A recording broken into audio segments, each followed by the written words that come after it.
creating success in a niche industry, which back in 2006 was barely recognized. Now with that, I would request Rashi to provide her quick inputs on how the transformation happened. Again, whether pets were better than people when you moved away from the HR department to go after pets. Tell us a brief story about yourself. How did the whole idea come up? And what is the learning for the budding entrepreneurs here from where you started? Over to you, Rashi. And thank you, Thai Kerala, for having me here. I'm really grateful for an opportunity to share my story. As Saju asked, just going right to the start of Heads Up for Tails. And it was really a little puppy named Sarah who sparked the idea for it. I've always grown up with dogs. We've always had them in our family homes ever since I was little. But after I got married, Sarah was really my responsibility. And I think I just wanted her to live her best life, and I couldn't find what I needed for that to happen. I remember just scouting stores, not just in Delhi, but across the country. And it was quite disappointing to see what the pet stores had then. So I realized that probably is a white space, and I wanted to build for Sarah and then also for all the other pet parents like myself who wanted more for their pet companions. So that's really the start of Heads Up for Tails. So, Rashi, were you able to open a store, or what was the concept? Now you were giving up your secure job with Citigroup, moving out. What kind of resistance you had? One is from the families. Pets obviously at that point of time was probably not there, or the pet care was not there at that point of time, and you were getting into an uncharted territory at that point of time with limited funding. Again, that if I may say, obviously you went around. I was reading your story. You went around trying to stitch jackets in one of the stores, and you realized that the tailor told you that we don't stitch for pets. We do only for humans. So can you tell us more about those grassroots efforts you've made to make this happen? Yes, sure. Well, actually, when I started out, it was a blank slate. There was no one doing this. So there was no one to learn from. There were no reports. I remember trying to make a business plan, but I couldn't find anything to put in there based on number of pets or projections, or there was absolutely nothing that had been documented. There wasn't much of a front end, no back end, no supply chain. So it was really about starting from scratch. And honestly, there was not even the customer who was aware enough in this space. Then a lot of dogs were used for security purposes. They were tied up as on the gate as a guard dog. So I think that it's been lovely also to see how that relationship has evolved over the last now 13, 14 years. But I remember first of all, just finding it so hard to find a vendor, like you just mentioned. I remember going from factory to factory and being asked to leave because people were offended that I was asking them to make products for dogs and cats. And then once I did find somebody to help me out and I made my first range, I remember going into pet store after pet store and them closing their doors on me too, because they just didn't think that this was going to work. It was so different to what they had on their shelves. And what I realized was in hindsight that none of them were really pet parents. They were really just businessmen doing this, and they didn't really understand the pulse of their real customer. And then really just it was more than 200 pet stores that said no. And then I just decided to start online. So I started out with a tiny online store. But of course, because the product was new, many of them were India first. There were no searches for these products, and very soon we realized that it was going to be very slow, and e-commerce was also so new. So and with barely an infrastructure, it was hard, and we realized that we had to do something on the offline side to be able to enable more discoverability. And really that's when we went out to do more pop-up exhibitions and whatever we could, where we could go and display our products. And there the response was so different, and that was so exciting, because one side had just said no for many months, and the other side was just excited, enthusiastic, curious, asking so many questions. So I think that when they say one door closes, another one opens, it's somewhat like that. And it's because of everybody saying no then that we decided to go and build out our own distribution network. And now we have almost 50 stores in the country. No, that's great to know, Rashi. And I'm sure as you were just stabilizing your business, then comes the about turn in your career with respect to your move to Singapore. And when you look back, pandemic probably has made a lot of businesses to force to go remote at this point of time. But you didn't have any pandemic at that point of time. But then your husband was getting transferred to Singapore, and you had to accompany him to move to Singapore, where your businesses was more or less set in Kochi, and you had to move to Singapore. How did you manage being remote at that point of time, and what learnings you have taken from those days? Again, coming back to what you're doing today. During our initial pandemic days, I think most of the shops were closed, and we were all managing remotely. Uh, First, if you can tell us your journey with respect to your move, and how did you manage all of your initiatives with respect to your products, your reach out online, your customer reach out, all of that, plus your learnings with respect to being able to manage it remotely. Sure. So I remember, just a year after I began, my husband got posted overseas, and obviously I went along. And because we didn't have an end date to that assignment, it perhaps would have made more sense to close it at that point, given that it was just a fledgling little baby. But I just wanted to keep it going, and I did. And it was 7 long years. And through that time, there was never any end point where we said, okay, this is the time that we'll be able to come back. So for 7 long years, I just kept it on the back burner. I had to really temper down my ambition around it, but I wanted to keep it going, however small it was. And it was challenging beyond words. I also had a baby at that time. So I think I just took the time out to do whatever I could. I used to travel back frequently. I still kept in touch with hundreds of customers, just trying to document what was going on with their relationships, what did they need, what were the problem areas, what could we really solve for. So lots of design thinking there, and really taking that time to work on building out those products one at a time. So it was the age of social media, so we could get out there and tell our story, even though it was it was new and it was small. But even going on Skype was it was an effort, right? And I think that now remote is a new normal, and it's just so seamless, and it's okay with everybody across the world. But it was very challenging then. And I think that when you talk about learnings now, I think it's just, I mean, this whole pandemic and remote work now in a much bigger company has really taught us the importance of being agile and being adaptable to anything that may come our way. And I think that many of us businesses have learned so many important lessons. And it's still here to stay. We don't know really when this is going away, and we don't know what's next.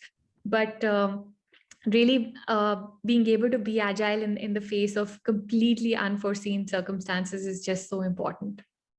And now I think you made the best use of your Singapore trip by, I think after 7 years when you were planning to come back.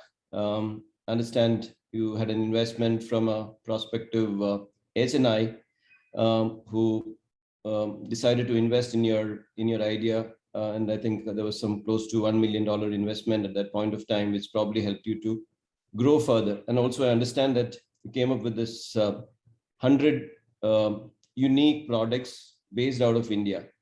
Any learnings from that, and any thoughts for the budding entrepreneurs on how to make best use of a situation where you are in, and how to grow from there rather than giving up at that point of time? You never gave up.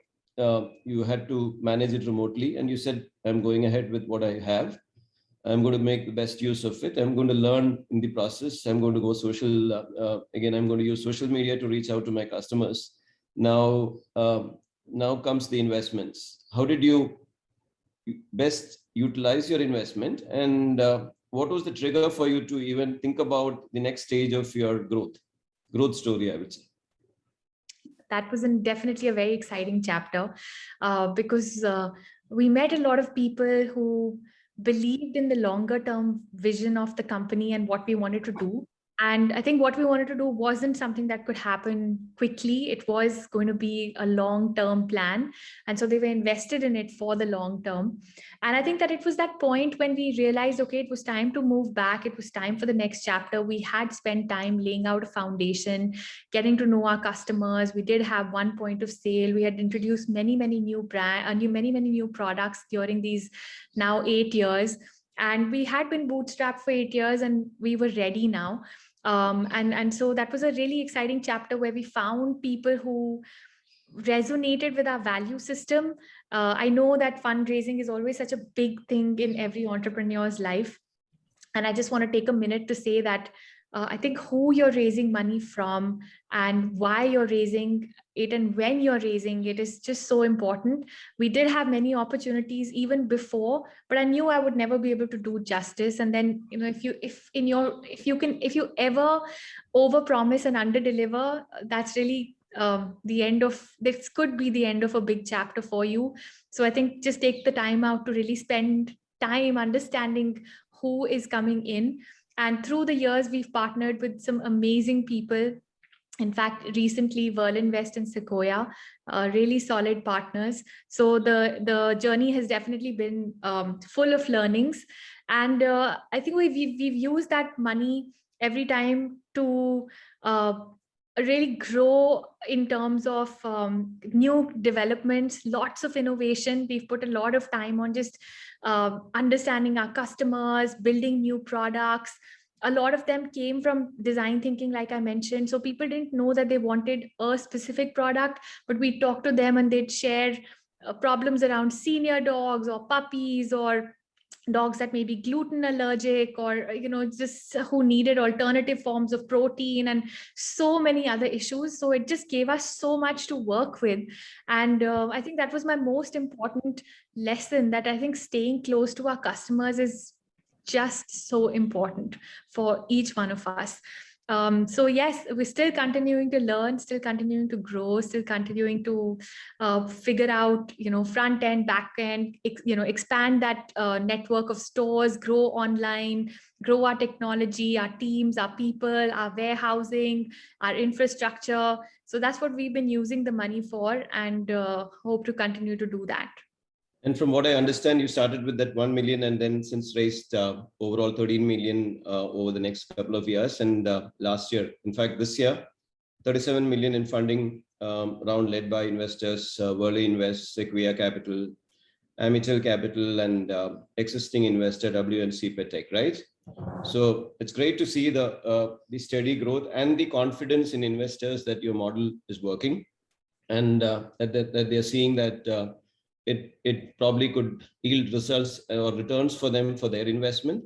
And that's the confidence you've been able to build on the investors. And that's all based on your customer base you've been able to build over the last couple of years. Again, 45 stores around India. What's your plan for the future? Again, 45 stores, I'm sure with the additional investments which is coming in, obviously you have bigger plans. That's one. And to the next question on your omni-channel approach versus digital, if you can combine these two and tell me what is your future and what's your target now? Where are you? Where are you heading? Well, I think as far as omni-channel is concerned, I know it's a time when everybody is going digital, and we get asked that quite often because people wonder why we need stores in the age of digital. But because a lot of these products are new and not everybody knows about them, we really needed to build out that front end network where people could come in, perhaps asking just for a regular product like their dog food or shampoo, and they'd be able to walk into Disneyland for pets and really see the variety of products available, all of which are on our shelves, very carefully and thoughtfully created or curated to solve a real problem. So that's been exciting to grow. And as far as new plans are concerned, I think we want to continue to do what we're doing, really build on it. So we have another 25 stores in the pipeline for next year. That said, we really want to grow our online piece as well. really going deeper into the cities that we're in and capturing new cities and new customers, and working with the customers that we already have, in the sense of adding more value to their lives and more education and more content and more advice whenever and wherever they need it. We really want to build on better customer support to be able to do that. And of course, product innovation and development continues. And then under that layer is all the other things that go into what will bring all of that together. So better people, better teams, and all of that is in the pipeline. So, Rasi, one question now, getting back to the basics now, as a woman entrepreneur, when you start, I'm sure you're faced with a lot of challenges. What learnings do you have to share with both the budding entrepreneurs and the women entrepreneurs who are currently there on the channel and who wants to learn from your experience? What is that really would have been the roadblocks you had seen in your journey, and what learnings do you have to offer them, and what is that you want to tell them with respect to what they should be doing in their businesses? I think that I've definitely faced that huge piece of challenge, in the sense of trying my very best to balance home, family, children, work. And that's just something that is expected. And it's hard because when you have a startup, that's another baby and it needs you 100%. And then all those other areas that I mentioned need you 100%.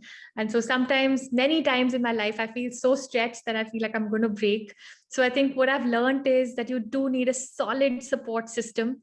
The second is, I think sometimes you do need to, depending on the phase that you're in, it's really important to temper your ambition instead of falling out. Like, I think that women fall out of the career journey. There's so many times that we're pushed, and it's hard to stay in your career. When you're getting married, there's pressure to fall out. When you're having a child, when you have aging family or parents at home that need your help, so to be the primary caregiver, there are so many times that women have to opt out. And I feel that it'll be great if all of us can support the women that we love and help them, even if it's baby steps, but to not fall out and to keep going. And it really is a lot. So I think we have to ask each other for help. We have to, us as women, have to support other women, and as men, you have to support, the women you love and other women too. So I think those are the few things that I've learned, that baby steps, but it's just important to keep going on. I know, again, in continuation to this question, Rashi, now that you've started as a sole entrepreneur initially, did you bring in more partners as you grew? Now it's 45 stores. You have definitely great leaders within your team, but did you bring in partners to be able to manage the stress which you were referring to?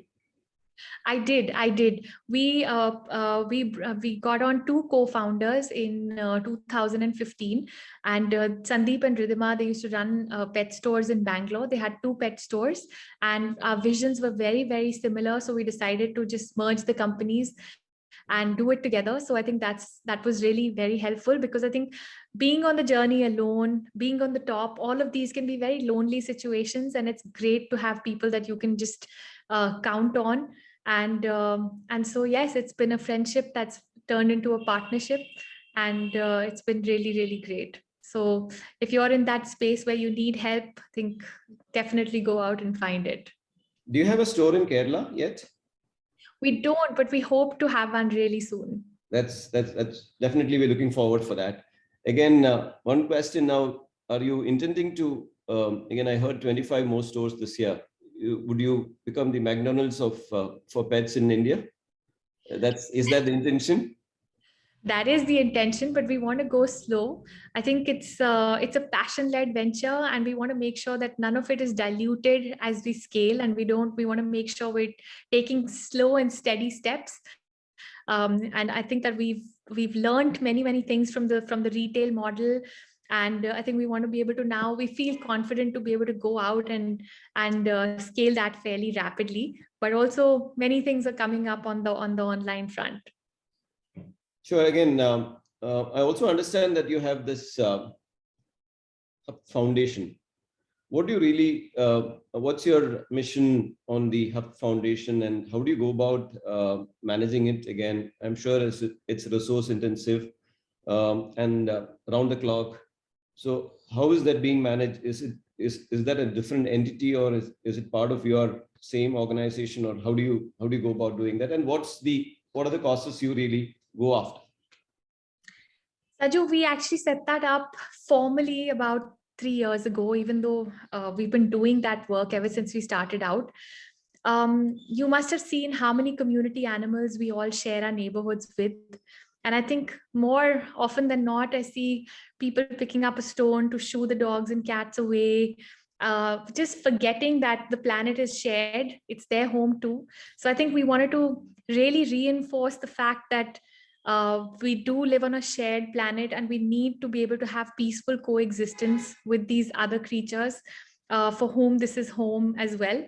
And what we've been doing is really focusing on education, because we believe that when you start understanding something, you start caring for it and you start acting on it. So it could be things like workshops, teaching children about dog body language. What are they really saying, because they're speaking to us all the time. Adoption drives via our stores, partnerships with many other NGOs, and doing reflective collar drives, feeding drives. We've given out more than 6 lakh meals now, and in fact we empower our customers to do that as well. So with many of our orders, you'll get a free a meal to feed your community dog. And there's so much work to do there, but since we're on the topic, I just for whoever is listening, I'd just say that these are incredible animals that we need to open our homes and hearts to. Our indies are Indian just like us, and they make for amazing pets. And even if you can't make them into a pet, you can definitely open your driveway or your garden out to them, and you will get 100x in return in terms of love, loyalty, and just so much more magic, which you can only experience firsthand. That's incredible, Rashi. Again, I think it's a great cause and great work on the foundation side. Now, I'm sure you've done extremely well over the last 15 years, 13 years in India, and especially in the last 8 years. Now, do you have plans to look at overseas markets at this point of time, or do you want to be content with India itself? What's your, and again, you have close to 100 products which you have, it's all homegrown, home designed, and all of that. Do you have the aspirations to take it globally, or what's your thoughts around that? The ambitions are big, Saju. We definitely want to be a global brand, bringing value to so many pets across the world. But I think that we still have just barely scratched the surface of home at the moment. And I think we want to make a big impact here in terms of awareness, in terms of helping people be better pet parents and doing more by their pet companions. So I think that we still need a couple of years to make to go deep into that work, and then we're going to definitely look at moving going outside, starting with Southeast Asia, and then the whole world is open. Again, I'm seeing the response is quite good at this point of time, and your plans and on expansions and all of that. Now, in the long term, do you have IPO plans? Is that on the cards, or it's too early to comment? It is a bit early, but definitely the ambition is big, like I said, and we dream big, and we hope that whenever it does happen, it's impactful, it's meaningful, it's wow. Again, as a last question, I'm sure we are close to our time, but just wanted to understand. Now we have a lot of these young entrepreneurs who are waiting, who are here listening to you.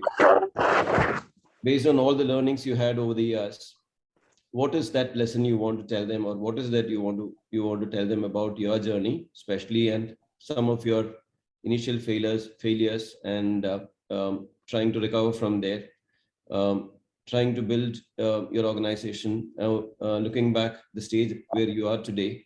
What is that learnings you want to pass on to this young entrepreneurs on the way forward? I'd say that we're lucky to be entrepreneurs that who can choose something that has purpose, And I have stumbled more times than I can possibly count. And I'm sure that your journeys will throw you many, many obstacles. But the key to really getting by is definitely doing something that you find purpose in, and having a lot of grit around it. I think passion is not enough. You need passion plus perseverance, which is real grit to get through the hard times. I mean, there are so many days when I wake up and I say, okay, really, do I really want to keep going? There's so many challenges. But then I think back to how I feel when a customer tells me that a product helped them. And that just drives me every day. So you need to find something that's really going to drive you and just keep moving forward. There'll be many, many obstacles and stumbles, and that's okay. I think we also have an opportunity to fail fast as young entrepreneurs, which is so powerful. We try something, it doesn't work, move on, try something else. And I think that that's one of the big advantages that we have over larger companies. For them to try something new means weeks and months of approvals, of plans, of process. We just go out there and try something, and we fail, and we learn, and we try again, and we get it right. So I think it's such an amazing time to be an entrepreneur and to make that difference that you want to.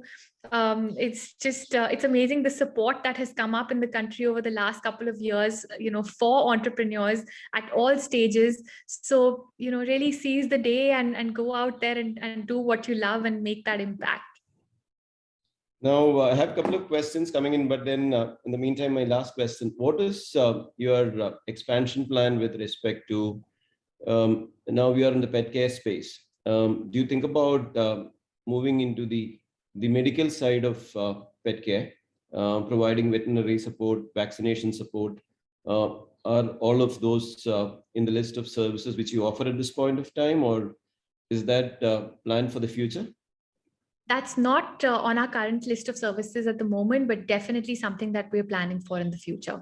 We're still a little while away, but we want to do it right. Whenever I've been to a vet across so many years, I've never found it to be the experience that I would like. And I think there's a lot of work to do there, just the way that pets are handled, the way that the pet parents who are so anxious are treated. There's so much amazing work to be done there, and I hope that we can do it. Wish you good luck there, Rashi. And we have a couple of questions from the audience. Again, one interesting question: do you expect your husband to give up his job and join you in this journey? My husband actually did give up his job and join me. Okay. This was about 4 years ago, and now he's the CEO, and he brings with him an amazing range of experience. So we look after different things, and I couldn't have grown this without him. So he's been there with full support. That's great to know, Rashi. And next question from Sunil: are you producing pet products or largely enabling, or are you an aggregator? No, we manufacture. So we manufacture a lot of different products, but we also curate products from different brands across the world, where we feel like we share the value system and they have something amazing to offer in terms of a USP. I think that's it. It's been an amazing story, Rashi, and I personally am thrilled to be the anchor and listen from what you have said. Again, quite inspiring. Again, I'm sure the whole team is truly inspired by your life story, and I'm sure you will continue to be an inspiration to the budding entrepreneurs and continue to make pet life easier. We wish you the very best with your expansion and look forward to seeing how to achieve even greater heights. Thank you so much for that conversation, Saju. Thank you. And thank you, TiEcon, for having me here. It's been a pleasure.